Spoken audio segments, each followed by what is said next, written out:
All right. Hello. My name is Jay Kim. I am the president of AZA. I am also a board member of 3AF, which stands for Asian American Advertising Federation, and I also serve as a president for 3AF. And I'm with the Asian American Advertising Federation, or 3AF, and we are the primary go-to resource when it comes to Asian advertising, Asian marketing, and power of the Asian American consumer. During this COVID-19 pandemic, we have organized a series of virtual webinars to help our community during this unprecedented time. The series covers a wide range of topics related to the pandemic and impact on our Asian American community. We are organizing these webinars on a regular basis and hope you will tune in and weekly to participate. All of our webinars are posted on our website at 3af.org/corona, along with other resources that are helpful, and all the links are on the website as well. So today, our topic is video game and esports during this COVID-19 time. And I am your moderator. And as a panelist, we have Melissa Flores, who is a writer, producer, and streamer. We have Martin Kim, who is VP of Strategic and Partnership at Gen Z. And we have Justin Lee, who is been quite good friend and good partnership with 3AF in regards to KCON, OGN, and now he has his own company. He will talk about that in a second. So why don't we start with Justin, since we can talk a little bit about yourself. Well, okay. I'm Justin Lee. I'm CEO of Airwaves Media Group. Airwaves AMG is a media entertainment company founded by former CJ and OGN executives. We really develop our core services to help publishers reach the consuming Gen Z and millennial audience through gaming, esports, and music content. Right now, we're currently working on the Clash Royale Split 1 2020 West. And then we'll just move along to Martin. Would like to give a quick introduction? Sure. I am with Gen G Esports. We are a global esports brand.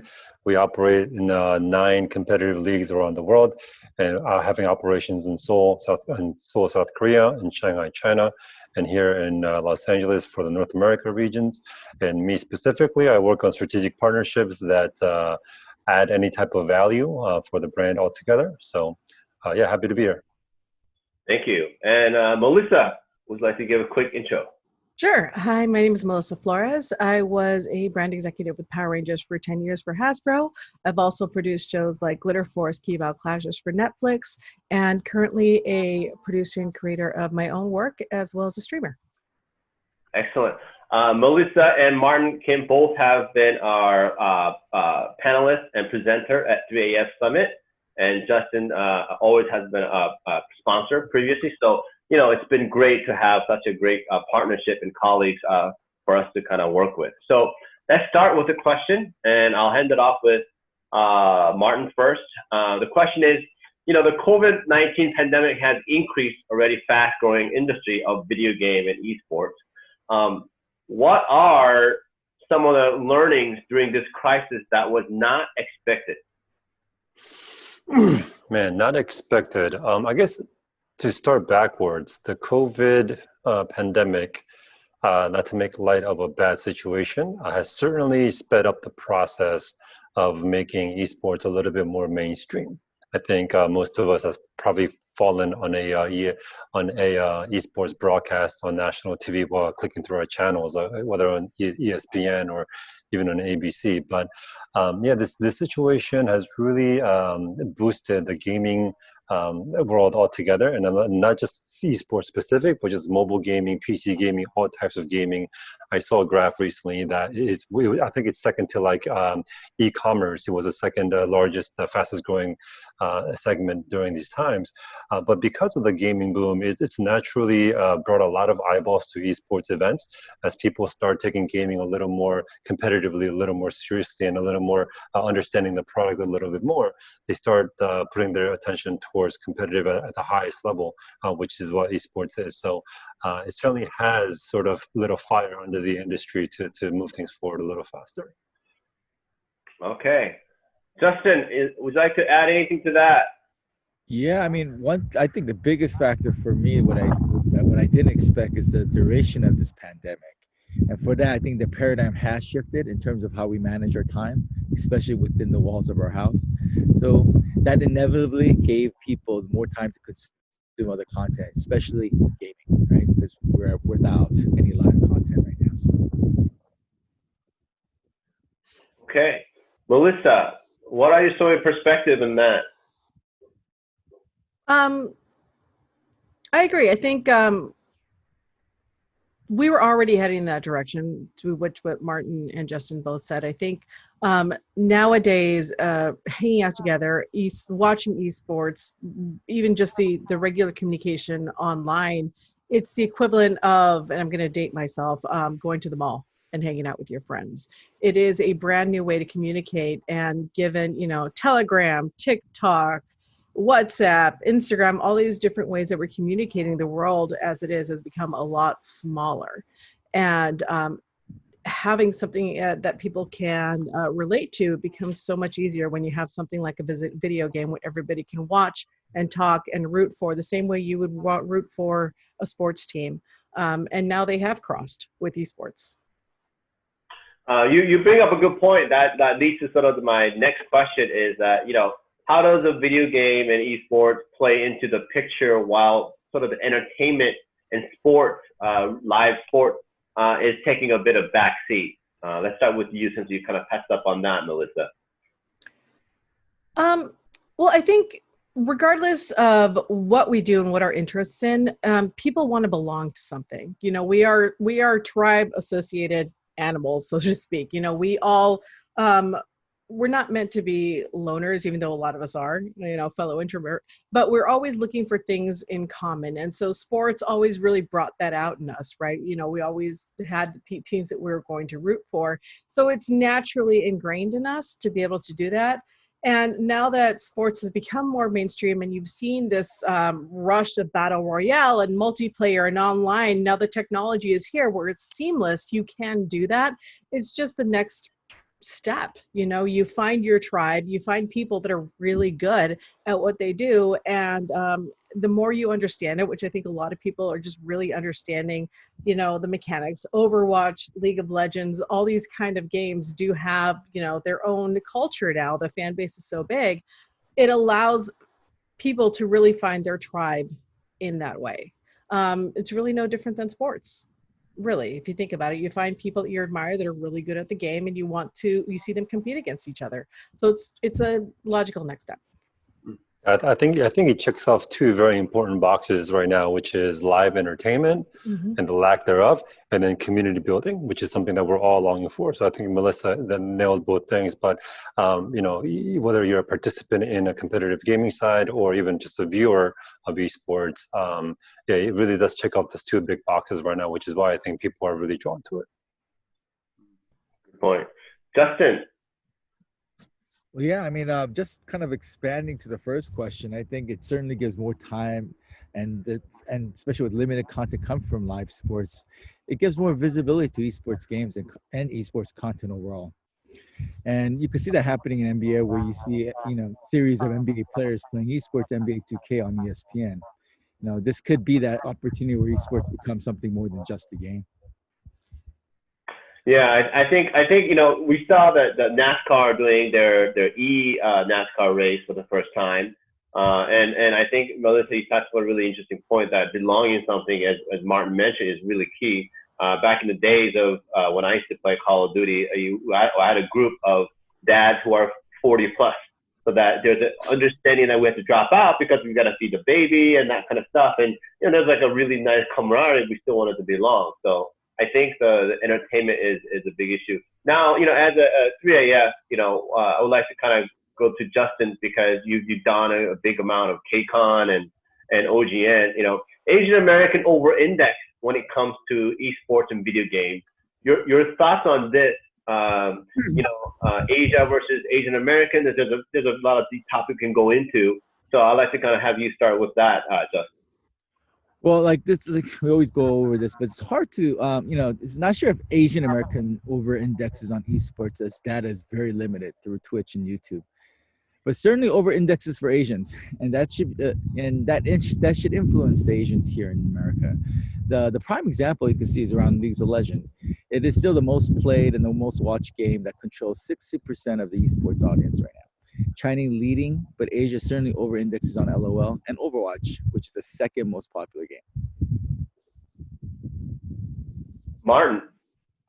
No, I mean that's pretty much it. And when you look at the industry itself, and you bring up South Korea, it's sort of seen as the epicenter of esports. The markets out there are probably 3 to 5 years ahead of what it is here, although it's probably catching up.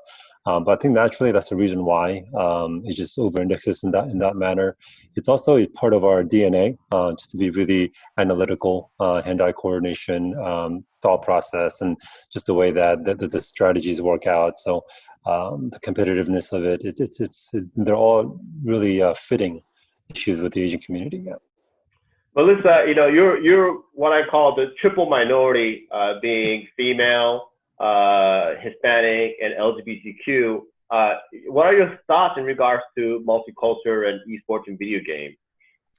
Well, I think one of both the pros and cons of something like the internet and anything associated with the internet, like online gaming, is that it doesn't really matter who you are. The only real gateway you have is technology, right? If you have a computer, if you have a stable wireless connection, something that can play one of these games, you can eventually, if you are good enough, if you work hard enough, if you're talented enough, you can be competitive in esports. You can grind your way up the League of Legends ranks and hopefully one day be a pro, right? It doesn't really matter what you look like, where you come from. There is a little bit of a gender issue, but I mean, regardless of people not knowing who you are, you can be great on the internet. There is no wall or ceiling there than you would find on like a football game, where really it depends, like, a very few number of people can actually be that amazing. So for a minority or for somebody that is, an other in some way or another, it is very appealing, I think, to be able to be good. If you're good at these games, then that really is all that matters, right? You have the technology and the internet, then the only thing that's holding you back is obviously your time and how good you are. But none of the other things, the way that, especially now where race is such a hot topic in the media, justifiably so, it kind of becomes less of a factor when you are on the internet, because unless you're putting yourself out there and you're showing people who you are, which a lot of these people, they're not, they're just playing multiplayer on the internet. It doesn't matter who you are or where you come from. Just for our audience, I think when Martin and both Justin kind of mentioned South Korea being epicenter, because in 1999, they made a demand that every household has to have a fast internet connection. And then, insight is also that a lot of Korean kids took early terms to learn computer and kind of led into the whole PC cafe and PC rooms and whatnot. And so I just wanted to kind of add that to the insight. Now, going back to Justin, is video game esports great opportunity for Asian American advertising and marketing, or and any kind of advertising marketing in general? I think esports and video game advertising marketing is a great opportunity to all demographics, including Asians. If you haven't realized already, gaming is the most consumed media among the millennials and Gen Z, and it's only growing exponentially. Martin, what are your thoughts? I'd agree with that 1,000%. Even over the last 3 to 4 months, we've seen a huge uptick in dollars being poured in. A lot of brands and agencies are pivoting from traditional media or other live entertainment budgets and trying it with gaming, and a lot of them are now pivoting to a more long-term commitment to gaming because they're seeing the engagement. And as Justin said, when it comes to spending, the user spend on a particular game, most of the games are free to download, but people will be quite impressed with how much they engage within the game. I recently was talking to a CEO of a developer about how there's some people whose accounts rack up nearly $10,000 to $15,000 on a monthly to a or on a 6-month basis, and that blows me away. But the truth is, if you have 1 million users and they're averaging, say, $10 a month even, I mean, just do the math, right? It's like having a AT&T mobile account on a monthly basis. So yeah, the numbers are staggering. The engagement is staggering. And as you know, sadly, as this world is turning to more of a stay behind a computer kind of a culture, it's just going to be about to happen. That's great. Just kind of on, well, I want to stay on you a little bit before I move on to Melissa, is that, you know, Asia versus Asian Americans, you know, I know that you're more of a global perspective. What are your thoughts on that? Martin. Sorry, can you, I just dropped it for a few seconds. No, Asia versus Asian Americans in regards to, you know, some of the differences, you know, can you kind of educate the audience on that? I want to defer that question to Justin. That's a tough question. Yeah. Because there isn't anything out there that says that yet. I mean, for sure, because Asia is so consumed, especially in the mobile gaming. I see a huge uptick in mobile gaming. And if I was to also say on the engagement side, in Asia, if we have like a big eSports event, you would think more male users. It's pretty 50-50 out in Asia. Whereas here, Asian American probably skews a lot more towards males. But other than that, I don't know if there's any hard data I can share with you. But Justin, do you have anything to add? What's the exact question? You know, in regards to the video gaming, some of the insights difference between Asia and Asian Americans. Yeah. Yeah, I think this goes really back to our other question it's how we consume that gaming in those different cultures, right? Like I said, in the U.S., kids generally first react or interact with the game through a console, whereas in Asia, because internet's so much faster, especially in Korea, that, you know, kids were able to go to PC bangs or PC cafes, which had the fastest internet, like it was all fiber, and they had really top-notch, you know, computers. So they were, you know, immediately able to compete competitively, and that started resonating into these areas in the U.S. where there's big Korean populations, like especially in LA. Where growing up, you could see all these PC bangs, like, you know, popping up everywhere. And that's why we saw, as you see, you'll still see a big, strong Korean, Asian American, I guess, Counter-Strike and StarCraft players for that reason. I see. Good point. Yeah, I always thought the Counter-Strike as sort of the more Korean kind of the game anyways. Now, I want to kind of go to Melissa Flores a little bit because you are a Twitch streamer. And so, you know, what are your thoughts about, from that perspective, about advertising and marketing? Is that something we can work with? And give us your insights on that. Oh, absolutely. I think, you know, I mean, Twitch has an incredibly large audience. It has, you know, millions and millions of traffic daily. And Twitch works very hard with Twitch partners and influencers in order to properly pair up those personalities with the right sponsorships. So anybody that goes to Twitch with something that they want to promote, I mean, I saw a Bounty commercial with some Instagram spammers pretty recently. They will work with you to make sure that you know, and I'm sure the same as a Mixer and a YouTube, they'll work with you to pair you with the right talent that is streaming the right kind of content. And Twitch isn't just gaming.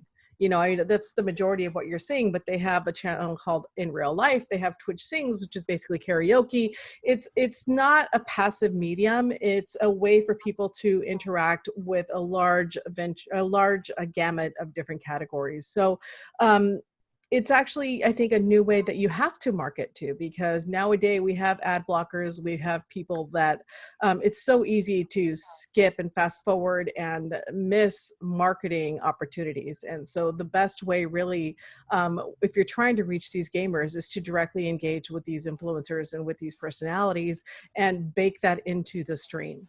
Because if you win over the influencer, you're going to win over their audience. And they have, you know, they will have niche audiences, but they will have loyal audiences. In order to even be a successful Twitch partner on Twitch, you need to be able to have people that subscribe, pay monthly to be able to have, to be able to see you and to be part of your channel.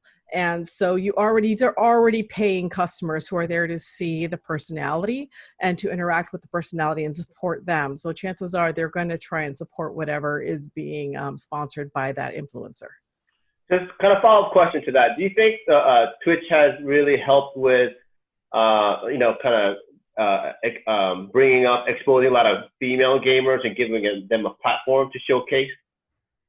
Absolutely. I think Twitch wants to have as diverse a community as possible. They do over-index in males, but that's the gaming community in general, but I do know quite a few female streamers who do have quite a bit of support from Twitch.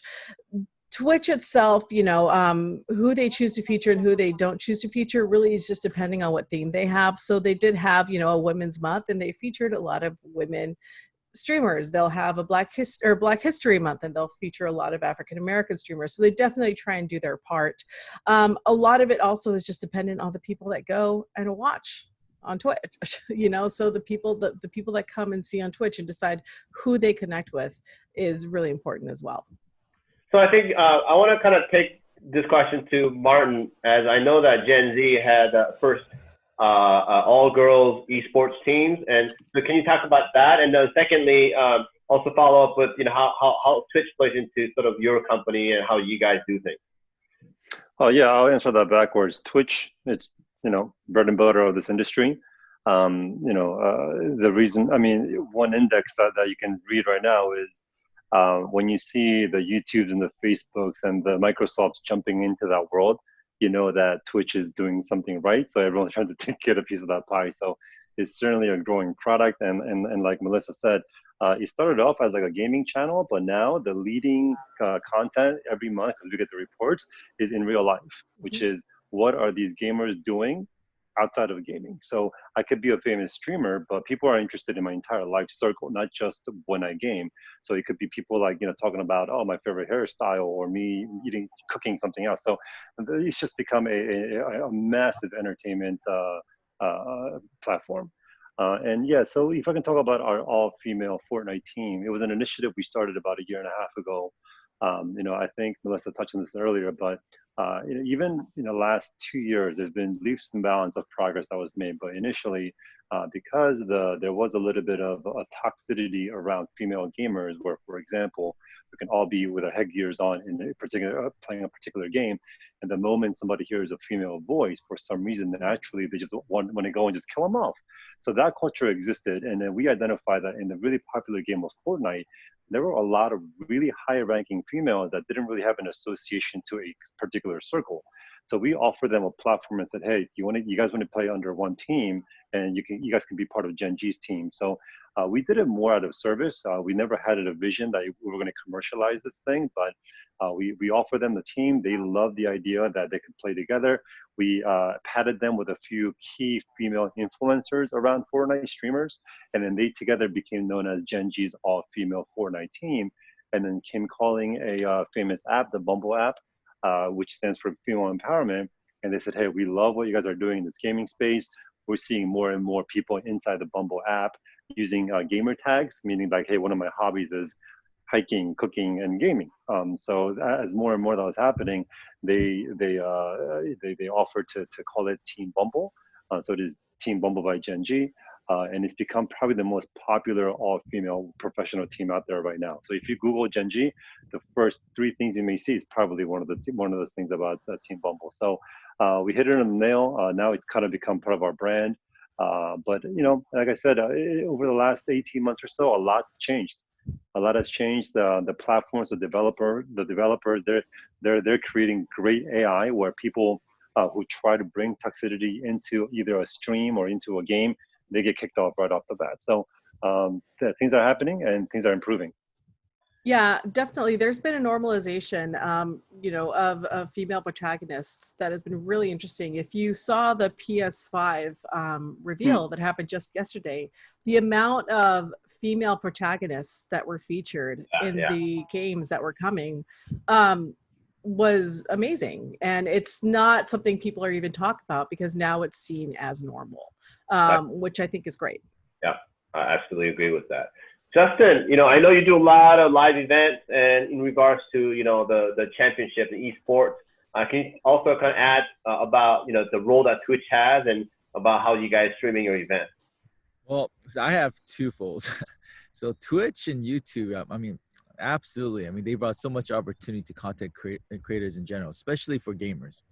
And Twitch, those tools are really designed for the streamers, and they did a great job, like Melissa said, in marketing their channel. So what had happened is that Twitch and YouTube became the destination for watching all gaming content, which also became its problem too, is that now all gaming is kind of conformed and limited to that format, so that any content that resides outside of that platform doesn't work. Whereas now technology has changed, networks changed, production has changed. So why isn't the viewing habits changed from esports? We've been kind of conformed to the same two-dimensional viewing we had back 20 years ago. It's still now the same, and I feel like that has to change. But that's what I feel like Twitch does to the gaming market. Good point. So we're about to hit the last question, and I would like for you guys to think about, and we'll start with you, Justin. Is what are some of the obstacles? You just kind of touched up on that. That it's a 2D, but what are some of the obstacles or fuels for the future of video gaming / esports? Well, I think what people are looking at is that they see, this pandemic, great, it's an opportunity for esports. I see it twofold. Yes, it's probably it has less impact than the traditional sports, but the very reason why esports is it's growing right now is because the massive audience that it attracts live, right? And there is no competition. I mean, the competition is just different without live entertainment. And I am very concerned that if this continues to endure, how that would impact esports as well. Okay, Martin. I'm gonna echo that. Over the last 3 months, I've probably gotten 100 people texting me or calling me saying, "Oh, you guys are lucky, you're not really affected," and that only goes so much. Yeah, we're not canceling things, but the element of live entertainment and actually fans being there, engaging with the players and being in that environment is one of the key components. What makes it so interesting. So while there are elements of these sports that have thrived, but we're equally affected by it, and we're not a one-man show. We have a lot of partners and broadcasts that we have to work with, and not to mention that the competitive gaming at the highest level depend on a closed circuit, meaning that it's not just your home internet, right? The lag that's created by that, the 0.5-second delay is a decision that changes the outcome of the game. So unable to be under one roof, under one closed system, those are serious challenges when it comes to competitive esports. Okay. Melissa, I know last time we chatted, you mentioned some of the obstacles, but what are your thoughts on that? I agree. I think it goes hand in hand with even just production in general. Anytime you do some sort of production, whether it be esports or live television or even just our, serial televisions, we're just having to readapt what it means to have a successful production. I mean, there's currently a reality show that I heard about who is creating a tent city. Basically, you go in for 2 weeks under quarantine, and then you live there for 6 months. You're not leaving, and it just becomes more a reality of how do we adapt to this new normal, because we can do Zoom calls and we can figure out how to do things from home. Like I'm working on trying to produce a show that normally you would just sit in a room and produce. You can't do that anymore. How do you do that now?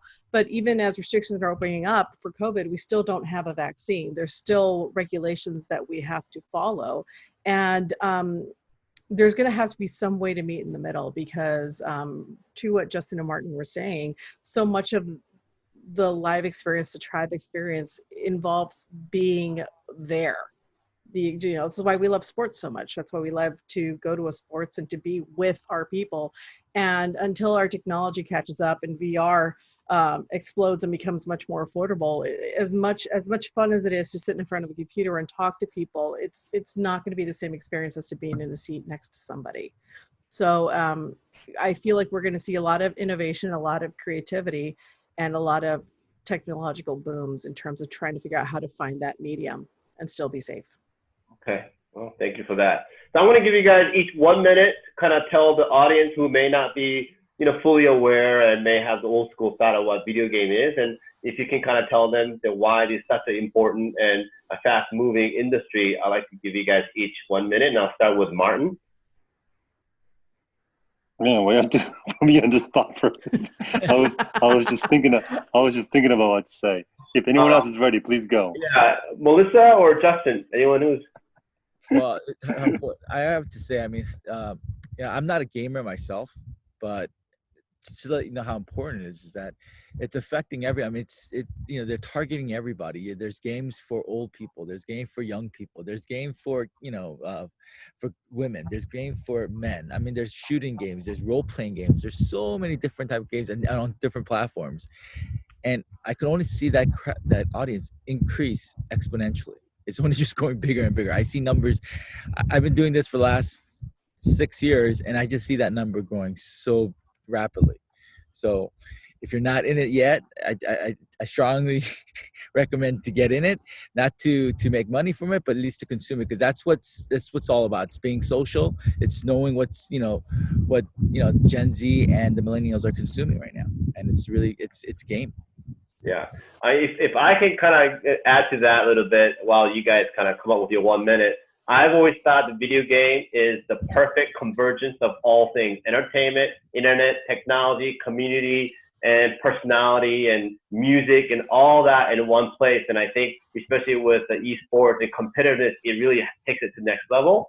And it's just as you said, all ages. And I think video game itself, learning the world of experience that they create, is such a good learning tool for even for advertisers, because I feel like a lot of times advertising industry has to come up with a great experience in the world. So I think that's, if I can give the audience that wants that will be mine.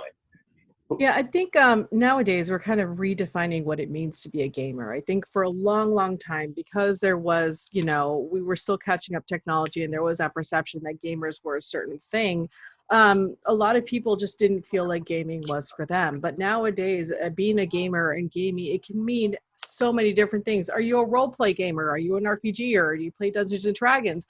Are you playing Fruit Ninja on your mobile phone? You're a gamer. Are you playing Pokemon outside with your kids in the AR? That you're a gamer. It doesn't just mean Call of Duty and eSports. It means a bunch of different things. All it is interacting with a story in a much more interactive way. It's not passive television like TV. Even TV isn't a passive medium anymore, because you have Twitter, because you have all these different forums where you can express your thought, and fandom just becomes much more and more popular. I think we've evolved to communicate and engage a lot more. We're not used to just be passive viewers anymore. This is something, and gaming is the next step in terms of, I don't want to just sit here and consume my medium. I want to take control of it, especially in this pandemic where we don't really have control of much. It's a great way to feel like there's an escape and there's a bit of control there. Arden. Yeah, I'm going to thank you to Melissa and Justin for sort of sparking my thought on this. But while we're on the topic of final thoughts, I'm also not a gamer. When I jumped into the industry, I knew very little about the space. There's a lot of different triggers and indexes that are happening that tell you that it's going more mainstream. But I think by far the biggest thing that impressed me is that if you just quickly look at the education verticals right now globally, whether it's collegiate, high school, middle school, there's esports clubs, esports education, esports majors being offered now by the biggest institutions out there. This younger generation that's coming up right now, gaming is literally part of their fabric. There's even a thing called gamification of education, which is how do you teach things like math and science and history and delivery in a gamified way. So this is just a word that's here to stay. It's kind of like, when the internet first came out 30, 40 years ago, people were like, oh, it's just like a trend. But no, this is definitely here to stay. All you need to do is just set a Google alert for esports. I guarantee you every morning when you get that headlines, you'll be shocked by who's playing in it, who's jumping into it, and how big it's becoming. Yeah, I mean, I was on Twitch and I saw this 15-year-old girl raising $45,000 out of her $75,000 goal for St. Jude Children's Hospital, and that was just astonishing. Just playing video games that she loved to do. So I think definitely all of you guys I definitely agree with. So this concludes our today's webinar, and I want to thank our speakers, Melissa Flores, Martin Kim, and Justin Lee, thank you so much for donating your time and your expertise. This has been fun, and obviously I'm very passionate about video games. I want to remind our viewers to visit 3AF's website at www.3af.org, and especially our resource page at 3af.org/corona for helpful links related to surviving COVID-19. And in addition, we here at 3AF need your help, so we have created 3AF GoFundMe page. If you want to help the Asian American Advertising Federation continue to help our community, and stay safe, healthy, safe and healthy, everyone. And thanks for watching. And all you guys, including audience, have a great day, have a great weekend, and thank you so much. Thank you, Jay. Thank you. Thank you.